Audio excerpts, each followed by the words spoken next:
Assalomu alaykum, yangi marg'ilon kuzatuvchilari, hurmatli mijozlarimiz. Yangi kelgan GM modelimiz. Shunaqangi Cherokee Banon Redline diskalarda 6 tali akkumulyator, 240 watt motor, 24 tezlik, hujjat talab qilmaydiganidan. Zadniga yuradi, sport rejimi bor.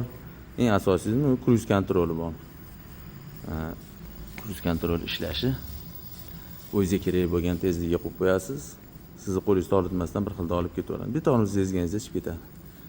Keyin buni tormoz dastaklari ham temirlik chiqqan. Odatda ko'pida alyumin bo'ladi. Old orqa tormozlari jipkiz. Aytganimdek, tezligi 24 bo'ladi. Hujjat talab qilmaydi. Bu modelimizni Yadeya Marg'ilonda $420 ga xarid qilishingiz mumkin. Hammalarga rahmat. Allohning panohida bo'linglar. Do'konchi akalarimiz ham aloqaga chiqib ko'rasizlar. Ishlaringizni sifatli hamyonbop qilib bitkazib beramiz.